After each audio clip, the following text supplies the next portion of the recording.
అంశాంతి ఈరోజు సాకార మురళి డేటు 21/2/25.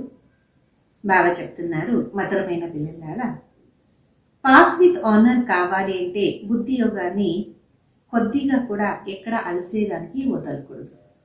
ఒక్క బాబా స్మృతిలోనే ఉండాలి. దేహాన్ని స్మృతి చేసేవాళ్ళు ఉన్నతమైన పదవి తీసుకునేకి సాధ్యం లేదు. ఈరోజు ప్రశ్న, అన్నిటికీనా ఉన్నతమైన లక్ష్యం ఏది? జవాబు, మన ఆత్మ బతికినట్లే ఒక్క బాబాగా మనం తయారు కావాలి. ఇంకా ఎవరు గుర్తు రాకూడదు. దేహాభిమానము బిల్కుల్ వదిలేయాలి. ఇది చాలా ఉన్నతమైన లక్ష్యమైంది. నిరంతరం ఆత్మిక స్థితి అవస్థ తయారు చేసుకోవాలి. ఇది చాలా పెద్ద లక్ష్యం. దీని నుండి కర్మాతీత స్థితిని ప్రాప్తి చేసుకోగలము. పాట, మీరు ప్రేమ సాగరులు. వంశాంతి. ఇప్పుడు పాట అయితే చాలా తప్పైంది. ప్రేమం బదులు ఉండాలి జ్ఞాన సాగరుడు. ప్రేమానికి లోటా ఉండదు కదా, అంటే చెంబు ఉండదు కదా. చెంబు గంగా జలము అన్నిటికీ పనికొస్తుంది. ఇది భక్తి మార్గం ఒక మహిమ. ఇదైతే తప్పు, అదైతే రైట్. బాబా మొట్టమొదలు జ్ఞాన సాగరులు. పిల్లలకి కొద్దిగా జ్ఞానాన్ని ఇచ్చి ఎంత ఉన్నతమైన పదవిని ప్రాప్తి చేపిస్తారు.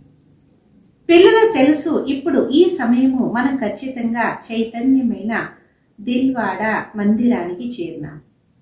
అదైతే జడ దిల్వాడ మందిరము, మరియు ఇదైతే చైతన్యమైన దిల్వాడ మందిరం. ఎంత ఆశ్చర్యం కదా. ఇక్కడ జడ చిత్రాలుందో అక్కడే మీరు చైతన్యం కూడా వచ్చి కూర్చున్నారు. అయితే మనుషులకి ఏమీ అర్థం కాదు. ఇంకా ముందు వెళ్తూ తెలుసుకుంటారు, ఖచ్చితంగా ఇది గాడ్ ఫాదర్ ఒక విశ్వవిద్యాలయము భగవంతుడి చదివిస్తున్నారు. దీనికి నా పెద్ద విశ్వవిద్యాలయము ఏది ఉండేదానికి సాధ్యమే. వేరే వాళ్ళు అనుకుంటారు ఇది ఖండితంగా చైతన్యమైన దిల్వాడ మందిరం అని. మీ ఒక్క దిల్వాడ మందిరము చాలా కరెక్ట్గా స్మృతి చిన్నగా ఉంది. పైన సూర్యవంశం చంద్రవంశం ఉంది, కింద ఆది దేవుడు మరియు ఆదిదేవి మీరు సంతానం ఉన్నారు. వీళ్ళొక పేరు బ్రహ్మ, తర్వాత సరస్వతి. బ్రహ్మ ఒక సంతానం కదా. ప్రజాపిత బ్రహ్మ ఖచ్చితంగా గోపీలు కూడా ఉండొచ్చు కదా. అదైతే జడ చిత్రం. ఏం జరిగిపోయిందో దానొక చిత్రాలు చేస్తూ ఉంటారు. ఎవరైనా చనిపోతే తక్షణం తయారు చేస్తారు. వాళ్ళొక పొజిషన్, జీవన చరిత్ర గురించి వాళ్ళకి తెలిసలేదు. వాళ్ళొక కర్తవ్యం తెలుసుకోలేదు, లేదు రాయలేదు అంటే ఆ చిత్రాలైతే ఏ పనికి రాదు కదా.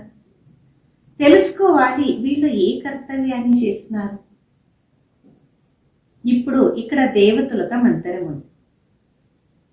వాళ్ళొక కర్తవ్యము, జీవన చరిత్ర గురించి ఎవరికీ తెలియదు. ఉన్నతమైన శివబాబా గురించి కూడా తెలియదు. ఈ సమయంలో మీరు పిల్లలు అందరూ ఒక జీవన చరిత్ర తెలుసుకున్నారు కదా. ముఖ్యంగా ఎవరు ఉన్నారు, వాళ్ళొక గాయనమేమి, ఎందుకు వాళ్ళకు పూజ చేస్తాం? శ్రేష్టాన్ని కూడా శ్రేష్టమైన వాళ్ళు భగవంతుడు. శివరాత్రిని ఆచరిస్తాము, ఖచ్చితంగా వాళ్ళొక అవతరణ కూడా జరిగింది. ఎప్పుడు జరిగింది? వాళ్ళు వచ్చి ఏం చేస్తున్నారు ఎవరికి తెలియదు. శివంతో బ్రహ్మ కూడా ఉన్నారు. ఆది దేవుడు మరియు ఆదిదేవి ఎవరు? వాళ్ళకి ఎన్ని భుజాలు ఎందుకు చూపించినారు? ఎందుకంటే వృద్ధి అవుతూ వెళ్తుంది కదా. ప్రజాపిత బ్రహ్మ సంతానము ఎంత వృద్ధి జరుగుతుంది. బ్రహ్మ కొరకు అంటారు 100 భుజాలు 1000 భుజాలు. విష్ణు మరి శంకరునికి ఇన్ని భుజాలు కనిపించదు. బ్రహ్మకి ఎందుకు చూపిస్తారు? ఈ ప్రజాపిత బ్రహ్మకి అందరూ ముఖ వంశావళి అంటే ఎన్ని భుజాలు అయిపోయింది. భలే వాళ్ళు చెప్తారు 1000 భుజాలు అని బ్రహ్మాని, అయితే అర్థం తెలియదు కదా. ఇప్పుడు మీకు ప్రాక్టికల్గా చూస్తున్నారు బ్రహ్మకి ఎన్ని భుజాలు ఉంది. ఇది అనంతమైన భుజాలు.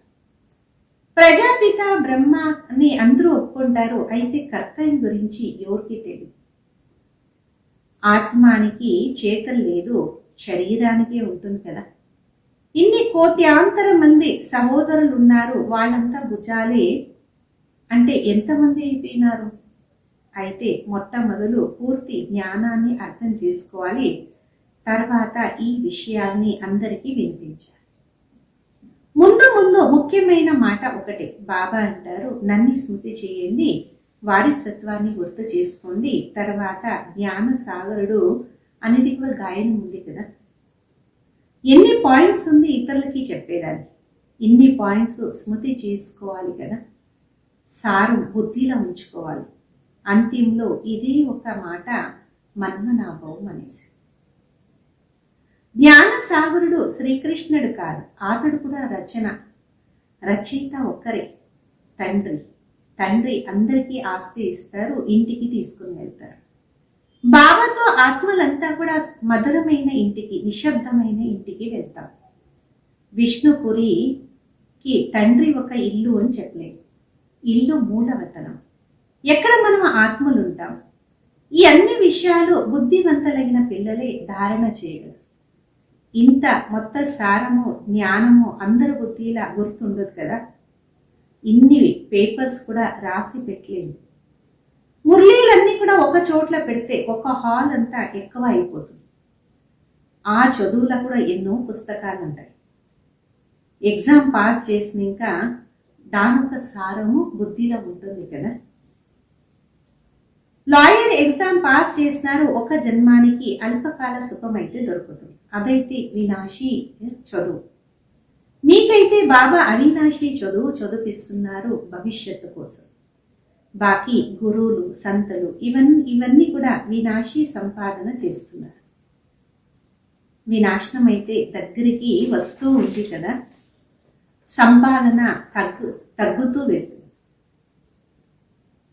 మీరంటారు సంపాదన పెరుగుతూ ఉంది అంట, లేదు, ఇవన్నీ కూడా సమాప్తి కావాల్సిందే.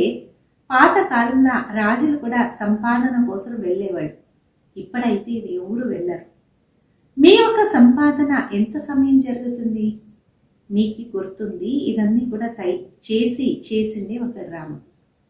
ప్రపంచం వాళ్ళకి తెలియదు, మీద కూడా నంబర్ వారు ఉన్నారు, వాళ్ళకి ఈ ధారణ అనేది జరుగుతూ ఉంది. కొందరికైతే ఏమీ అర్థం కాదు, కొందరు వాళ్ళ మిత్ర సంబంధీల్నే చెప్తుంటారు, అది కూడా అల్పకాలానికి. ఇతరులకి ప్రదర్శన ఎందుకు చెప్పరు? ఎందుకంటే పూర్తి ధారణ జరగదు కదా.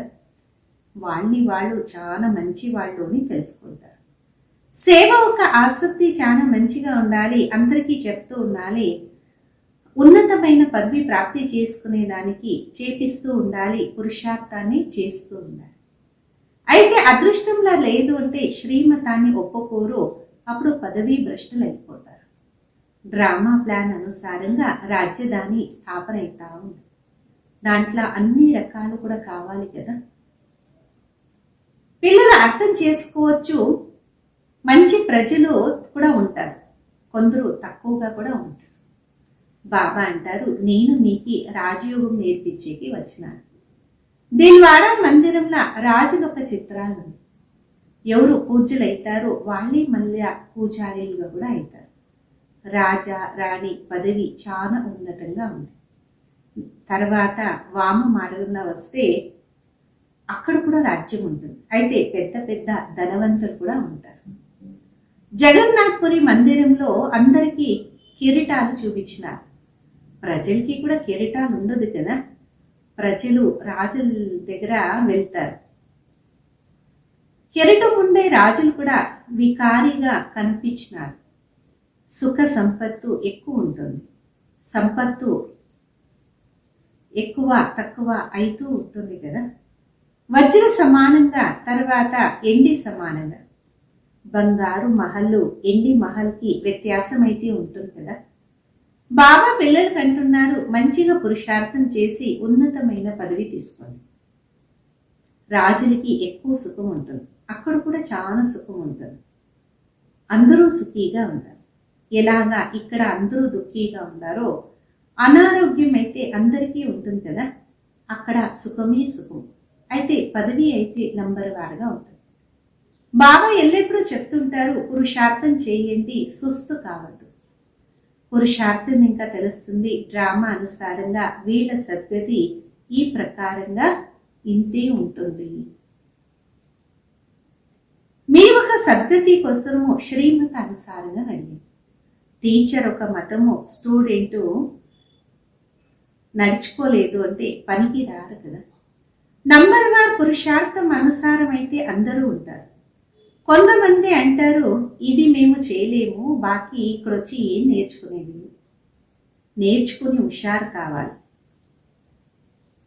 వేరే వాళ్ళకి చెప్పలేదు అంటే చాలా మంచిది. మిమ్మల్ని మీరు ఆత్మ అని తెలుసుకోండి. పునర్జన్మంలో బాబా సంతానంగా ఉన్నది. కొందరు స్మృతి అయితే చేస్తారో లేదో అనేలాగా ఉంటుంది. ఎక్కువ దేహాభిమానం ఉంటుంది. దేహాభిమానం ఇంకా విడుదలయ్యేది మన లక్ష్యం కదా. ఇక్కడ అన్నీ మర్చిపోవాలి. పూర్తి ఆత్మ అభిమాని స్థితిగా ఉండాలి. లక్ష్యం అయితే ఉన్నతంగా ఉంది. అక్కడ ఆత్మలు అశరీరిగా ఉంటాయి. తర్వాత ఇక్కడ వచ్చి దేహాన్ని ధారణ చేస్తారు.